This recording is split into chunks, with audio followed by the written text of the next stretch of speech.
Award season is here, and the Dodgers are right in the thick of it. Fernando Valenzuela could be on his way to Cooperstown, and we'll answer a listener question that takes us right back to Game 7 when Kershaw was warming up in the pen. Was he really the next man up?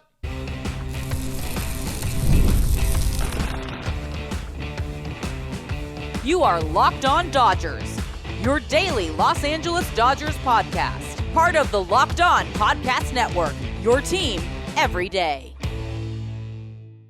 It's time for Locked On Dodgers, part of the Locked On Podcast Network, your team every day.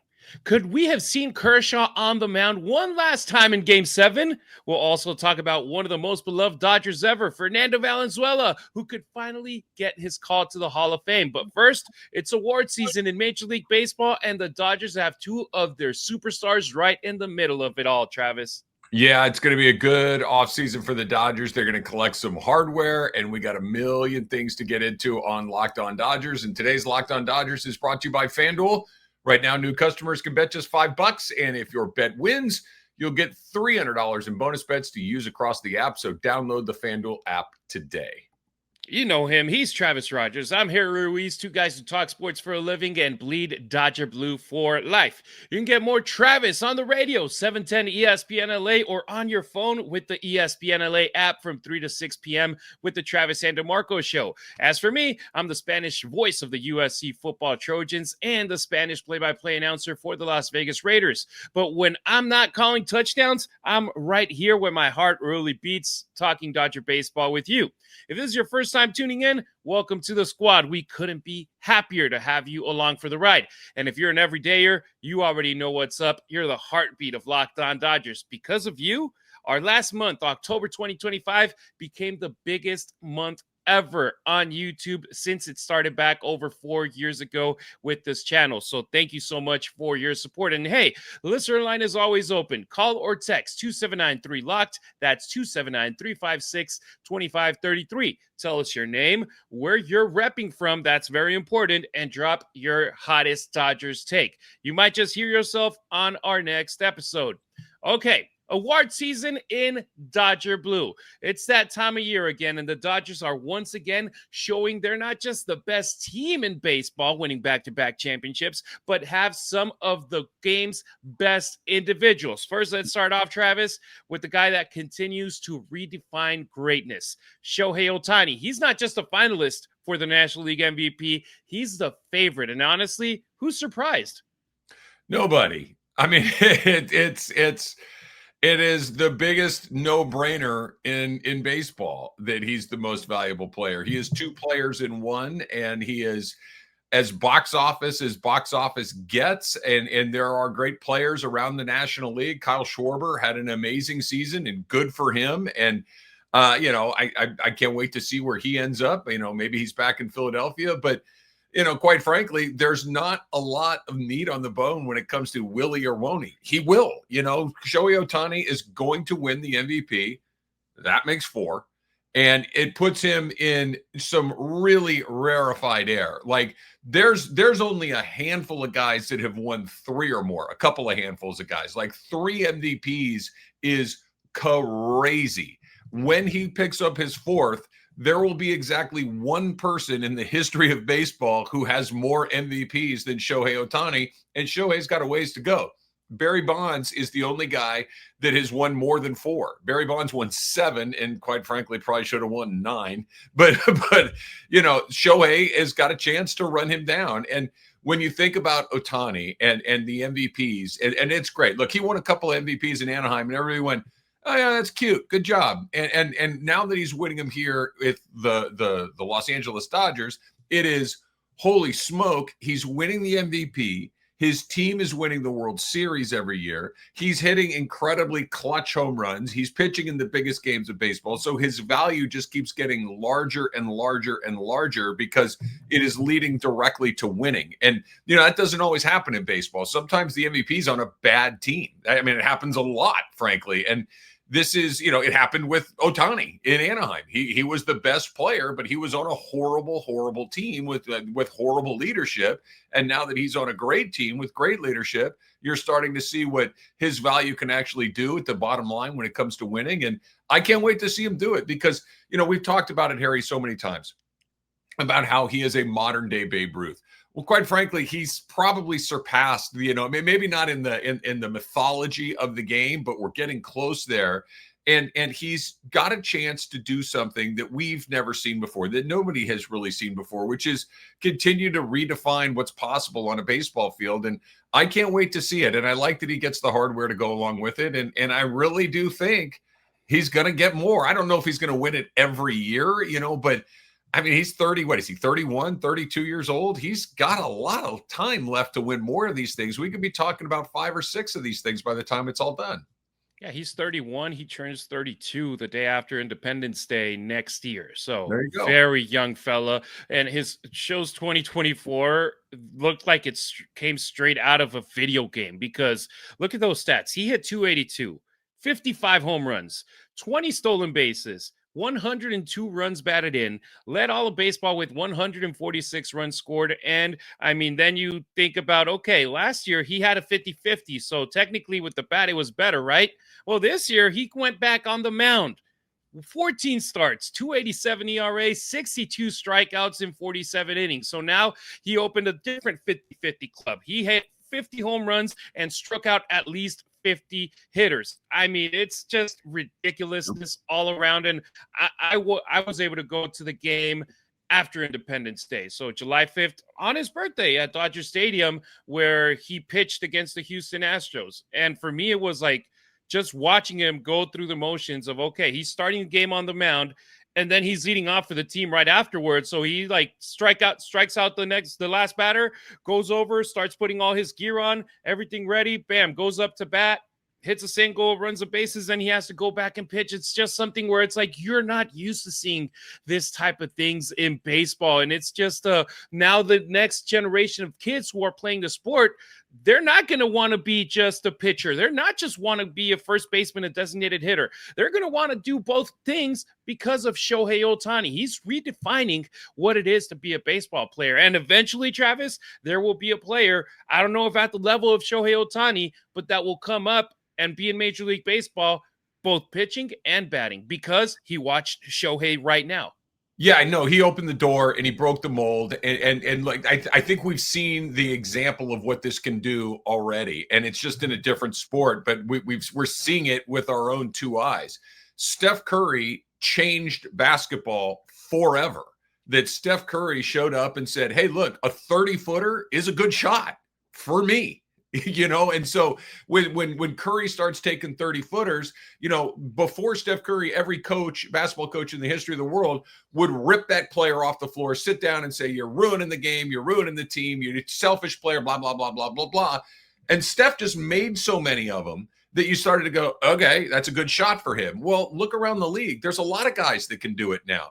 And Curry opened the door for guys to take bomb shots. And now there are younger players taking more shots, and it just becomes part of the game. I think exactly the same thing is going to happen with Shohei Ohtani. Just like there's not another Steph Curry, there's not going to be another Shohei Ohtani. But what there is going to be is a version of that. There is going to be some, and I've always made this, I talked about this before. Like Shohei Ohtani is the best slugger in baseball. Okay, so you're getting like an Aaron Judge level slugger plus a Justin Verlander level pitcher. Like the 2 of these guys together. But it doesn't have to think about how good it would be if you had a player that was a Andy Pages level slugger, 28, 30 home runs, and a Tony Gonsolin level starting pitcher, a good major league starting pitcher. That's an incredible player. And I think you're going to start to see more and more of those guys get an opportunity to try something like that. Now, whether or not there's guys that could actually pull it off, time will tell. But I do think you guys are going to get the opportunity to try because Ohtani has been able to do what he's done. And it's just, it's like both of us have said, it's redefined what baseball players can look like. Like we played Little League, right? Maybe you played a little high school baseball or whatever it is. And there was a guy on your team that probably played shortstop and pitched, right? And you're like, yeah, he's the best player on the team. It's just baseball after all. If you could play short, you could probably pitch, play center field, whatever. But the further up the ladder you go, the more it's like, all right, you can play high school shortstop, but you can't play in college. Or you can pitch in high school, but you can't pitch again. You gotta pick your lane. And he never had to pick his lane because he was the best at both all the way up into the major league level. And I think you're going to see more of it. Not like that, but more of them.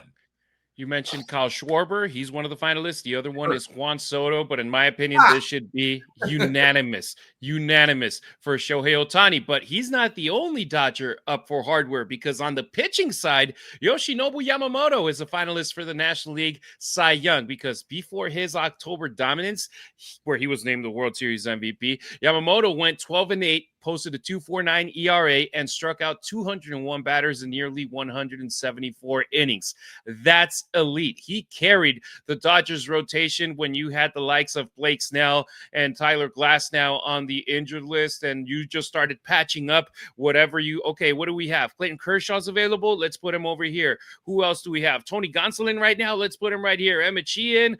Let's just figure out a way to get this rotation to get 5 starters and have Yoshinobu Yamamoto be the anchor of it. He didn't miss a single spot on it, and now he's up for the Cy Young, which honestly, I don't think he's going to win. Paul Skeens more than likely will get that award. He's one of the finalists. The other one is Christopher Sanchez from the Phillies. But it's good that in year 2, Travis, in the big leagues in Major League Baseball, he's already a finalist for this award, which he already won the equivalent of it over in Japan, the Sawamura Award, 3 times. So now over here in the States, 2 years, 2 World Series championships, a World Series MVP. Eventually he's going to get that Cy Young. Yeah, no, his trophy case is not empty. He's got a lot of hardware in there, and he can feel really good about it. Paul Skeens is going to win the MVP or the Cy Young Award, and Paul Skeens should win the Cy Young Award. Paul Skeens was the best pitcher in the National League over the course of the regular season. I think Paul Skeens would trade places with Yamamoto like that right now. You want the Cy Young? I'll go be on the Dodgers and pitch in the most important games of the season. I think you mentioned it, Harry. The best part about Yamamoto's season was that he was available the entire season, is that he never missed a turn in the rotation. He just kept going out there and firing all season long. And he fired in the playoffs the way that we haven't seen since Randy Johnson did it. It was an epic performance. A quick story. I went to the game early last season where Yamamoto and Skeens faced off at Dodger Stadium. And it was the first time I had ever seen Paul Skeens pitch with my own 2 eyes and not just on TV. My man. Whoa. Like that is, I don't know what that is. That is some freak stuff. He is amazing. I mean, we talk about this on my radio show all the time. Do you know who he's exactly the same size as? Aiden Hutchinson from the Detroit Lions. Wow. He is the same size as one of the best defensive linemen in the NFL. He's 6'6". He's about 260 pounds, and he looks like it. He looks that big on the mound. So I'm a huge Skeens fan. I think that he's a great choice for Cy Young Award winner in the National League 2025. But Yamamoto's right on his heels, and I'm sure Yamamoto wouldn't trade a thing to go get that Cy Young Award. He got exactly what he wanted, which is another World Series title. Exactly. And for those of you asking, but Yoshi did this in the postseason. The Cy Young Award winner gets voted for before the postseason starts. So the Baseball Writers Association of America, they already know the winner before even the first playoff game gets played. So mark your calendars. Cy Young announced Wednesday the 12th, so in a week. MVP on Thursday the 13th of November, so in a week and a day. Let me just say this too, Harry, and I get it that non-Dodger fans are going to be banging their head on the desk and everything else. Go get Paul Skeens. Like move heaven and earth. And he's not up for a while now. He's got a couple of years before he becomes, even arbitration eligible. And the Pirates are going to keep him for as long as they possibly can before they have to flip him because they're not going to be able to pay him. But go get this is Roger Clemens walking among us right now. He's that good.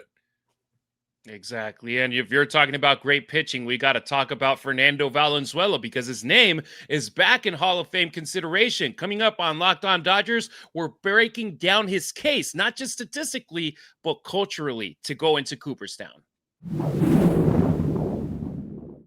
This episode of Locked On Dodgers is brought to you by Prize Picks. Now, we're making decisions every day, right? But on Prize Picks, being right can get you paid. So don't miss any of the excitement during this sports season, whether you're following the NFL, you are, I am, we all are, the NBA, right? Maybe you got a favorite NBA team. Maybe you're following both. That means there's no better time to jump in on the action. And if you haven't tried it yet, Prize Picks is the simplest way to play. You just pick more or less on at least 2 player stats. And if you get them right, you win. It's that easy. It takes less than 60 seconds to make your lineup, and you can play anywhere that Prize Picks operates, including California, Texas, and Georgia. And the new Stacks features is a game changer. We just talked about Steph a second ago. You can pick more on Steph's points, on Steph's threes, and assists in the same lineup, and you can only do that at Prize Picks. So download that Prize Picks app today. Use the code LOCKEDONMLB to get $50 in lineups after you play your first $5 lineup.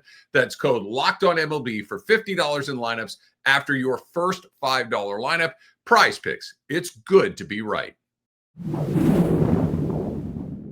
Thanks for making us your first listen wherever you may be tuning in, either on your favorite podcast app or our YouTube channel. Subscribe to it. It's free. Smash that notification bell so you never miss a beat. Full episodes, hot takes, breaking Dodgers news, and more. If it drops, you're on it. That's how you become an everydayer here on Locked On Dodgers. Hall of Fame hope for El Toro. When you talk about the history of the Dodgers, the icons, the trailblazers, the players who changed the game, the name Fernando Valenzuela sits, if not at the top, right by the top of that list. And now he gets another shot at the Hall of Fame. The Contemporary Era Committee revealed its ballot for this year, and it's stacked. Barry Bonds, Roger Clemens, Carlos Delgado, Jeff Kent, Don Mattingly, Dale Murphy, Gary Sheffield, and, drumroll please, Fernando Valenzuela. Having Fernando getting another shot right here, Travis, he needs 12 or more votes out of the 16 voters in this committee to make it into the Hall of Fame, and it just sucks that we have to wait until Fernando Valenzuela isn't with us anymore. This man deserved to be up there on the stage, deserved to give his speech, but I guess it's better for him to be in right now than never. Yeah, it's really a tough one, Harry. Fernando Valenzuela is my favorite Dodger of all time. Fernando Valenzuela was a part of the Dodgers and was the guy when I first kind of fell in love with this team. Like, when you first kind of become aware of the team in the city that you grow up on, those guys are going to be the guys that you think about forever and ever. And, as someone that's in their mid-50s at this point, I grew up with that incredible Dodger infield of Steve Garvey, Davey Lopes, Bill Russell, Ron Cey. And, that's just, okay, these are my guys. And then right when I really started to kind of figure out what baseball was about and how it operated, there's this guy that's just this kid from Mexico that I couldn't pronounce his name when I was a kid. I'm like, I don't know how to say Valenzuela. And now, wait, he threw a shutout. He threw another one and another one and another one. And he took over the city. And this was before ESPN and the ability to see every game on TV. You'd kind of read about it in the newspaper. You'd hear about it on the radio. You would kind of get it through the grapevine. And it became not just an event in Los Angeles. It became an event across the country, Fernando Mania. And when Fernando showed up, I was 10 years old. And it's the perfect time when something like that happens and you fall in love with these players. And he was my favorite Dodger ever. And when he left, it was heartbreaking, and he bounced around for a while, and he had a nice long major league career. And it's hard to explain to people that did not grow up in Los Angeles in the 80s exactly what he meant to the city, exactly what he meant to the Dodgers. And Harry, I can't speak to this from an emotional, but I experienced it. What it must have meant to the Mexican American community here in Los Angeles, that one of their own, was the guy, and he brought people into the stadium that were thrilled to be there. They filled the ballpark every single night. He was everybody's favorite guy. And I really hope that he gets in. I think that, look, when he was on the regular Hall of Fame ballot, he didn't come close, right? Like the voting was not there for him because, and it hurts me to say this a little bit, his numbers are not Hall of Fame worthy, quite frankly. They're very, very good, but very, very good should not be enough to get you into the Hall of Fame.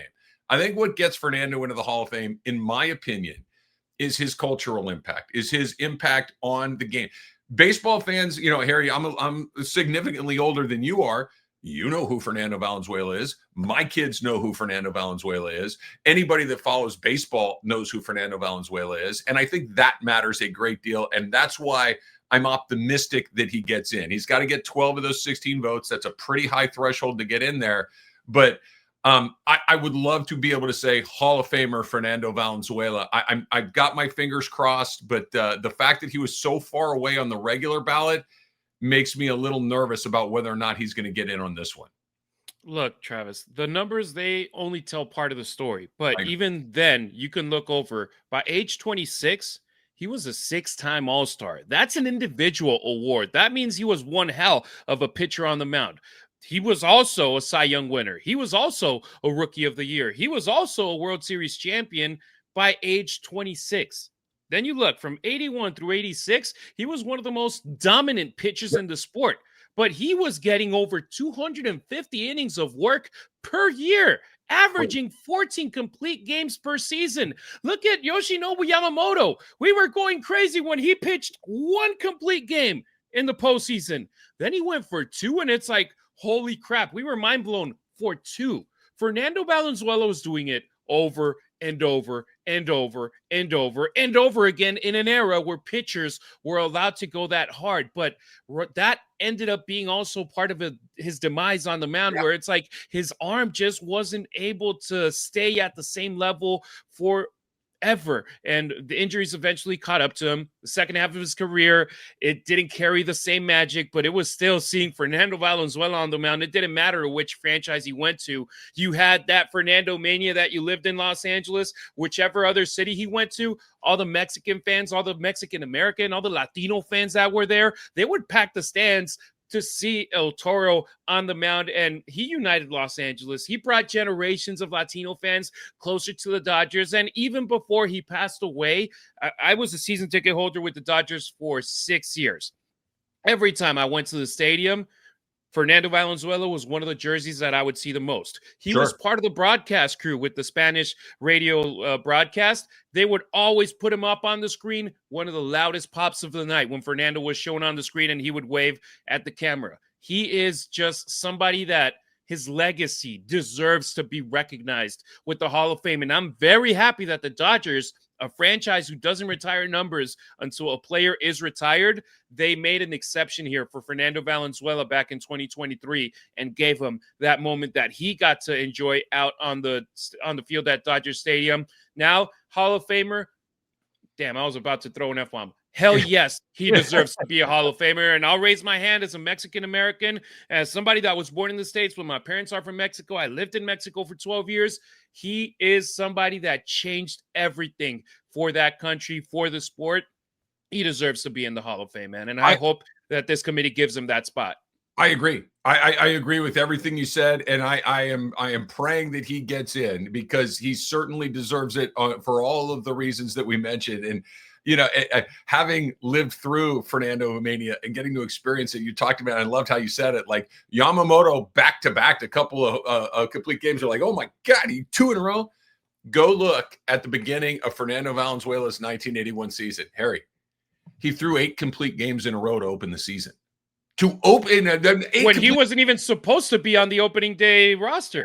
I mean, 8 complete games in a season is bonkers. 8 complete games in a career nowadays is bonkers. At the beginning of the season, guys really aren't stretched out in the way that they are by the time you get to June, July, and August.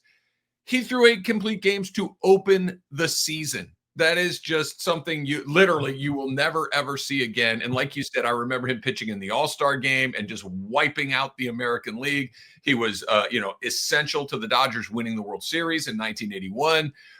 One of the great Vin Scully calls of all time was the night that Fernando Valenzuela threw his no-hitter. If you've got a sombrero, throw it to the sky. It just, everything about him speaks to the history of the Dodgers, and the Dodgers are one of the most iconic franchises in the entire sport. And you cannot tell the history of LA and of the Los Angeles Dodgers without not just mentioning Fernando Valenzuela, but spending a lot of time explaining who he was and what he did, not just for the team, but for the city as a whole.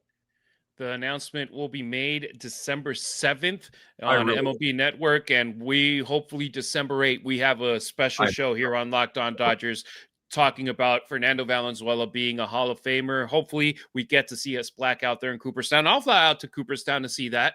that would I be would amazing. love to. That would be amazing. Next on Locked On Dodgers, we go from one Dodgers icon to another, and we're taking a question from the Locked On Dodgers listener line to talk about it. What if Clayton Kershaw had taken the mound for the final out of the World Series, and just how close was it from happening? The NBA is back. How about the Lakers off to a great start? And there's no better place to get in on the action than with FanDuel, the official sports betting partner of the NBA. And let's say you like to slow play it a little bit and you miss the start of the game. Let's say you want to just see how the game unfolds and you want to see who's got the hot hand. FanDuel, they've got live bets on everything from who will score the next bucket to fourth quarter comebacks. Plus, you can combine your live bets into a same game parlay, and we know what that means. That means a shot at a bigger payout, and it keeps every game exciting. Even one of those games that maybe you weren't thinking that much about, now you're in, especially when your team is making that late push. So right now, FanDuel, they're giving new customers $300 in bonus bets when your first $5 bet wins. So head to FanDuel.com, sign up right now, and play your game with FanDuel, the official sports betting partner of the NBA.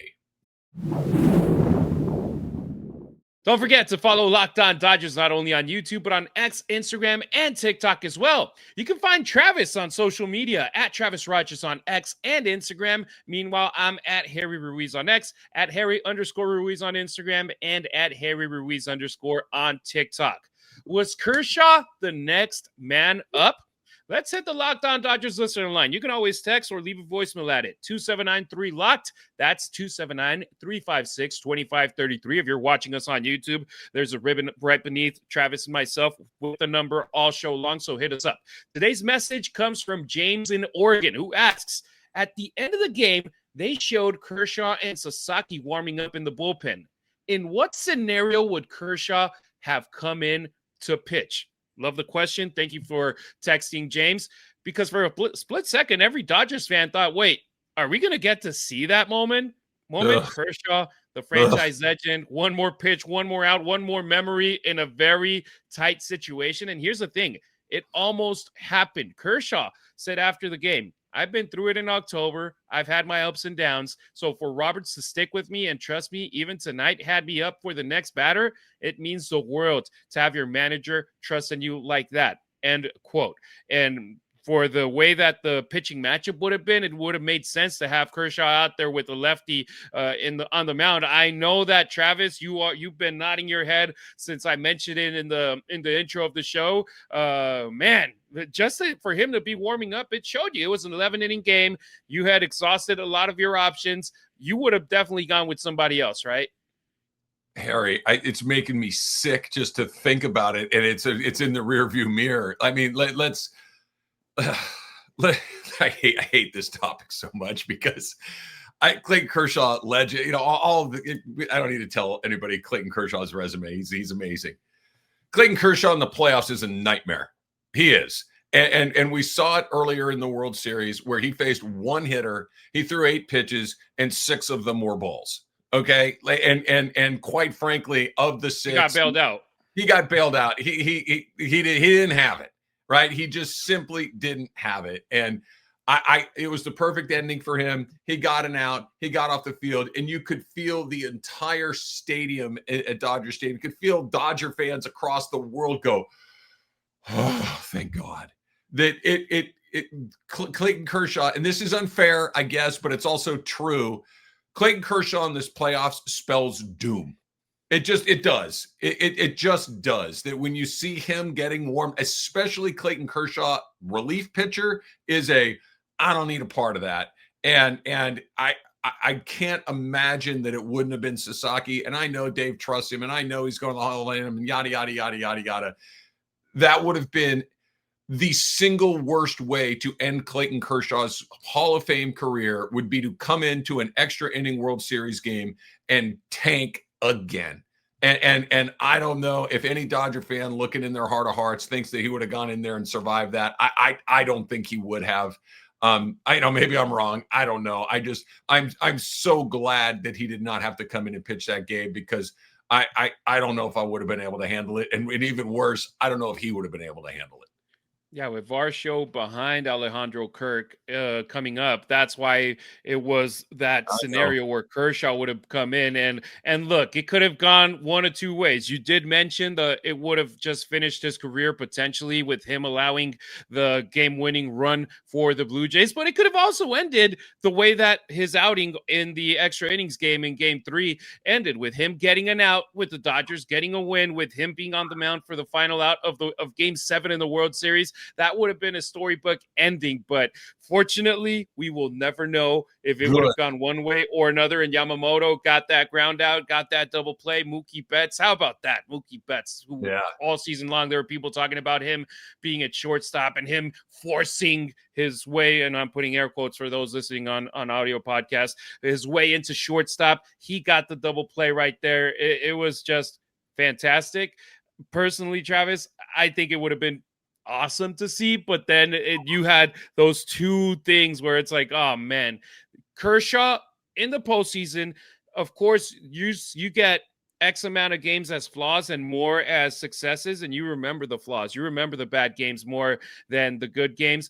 Out of the bullpen, it was mostly bad for Kershaw. And look, you know this, and anybody that listens to my radio show on ESPN LA knows this. I talk about the baseball gods a lot. I believe in the baseball gods. I believe that they are, they are paying attention at all times. And the baseball gods, quite frankly, gave Clayton Kershaw the perfect ending. Hey, look, I know you don't have it. I know that you can't get the ball over the plate right now. We're going to give you one, because you have been so great for the game, because you have been so great for so long, and we have put you through all the trials and tribulations that you've had over the course of a nearly 20-year career. We're going to give you the perfect ending.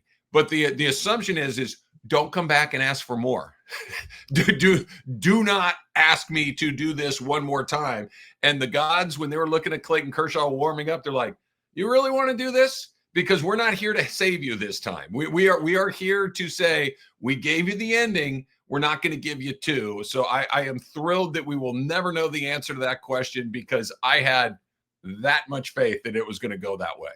Travis, the last World Series clinching game that Kershaw was in the bullpen for was that game in Arlington that we all remember, the image of him raising his hands when Julio Urias gets the final strikeout and getting that relief.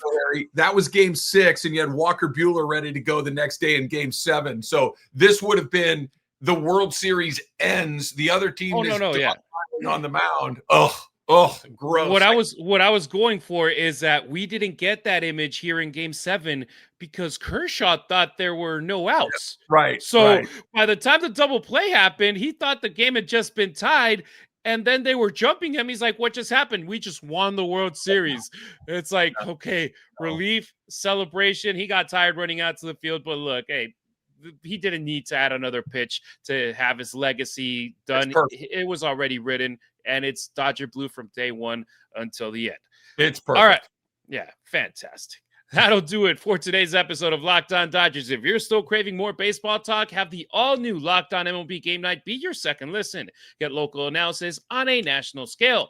Find it on Locked On MLB on YouTube or wherever you get your podcasts. Travis and I are back Thursday taking a look at the top 30 free agents that MLB.com have the Dodgers as a potential fit for them. That's going to be interesting, Travis, because we got to look into 2026 too. Let's get started. I can't wait. The parade's over. Free agency, the hot stove is getting ready, and let's go. I'm ready for spring training.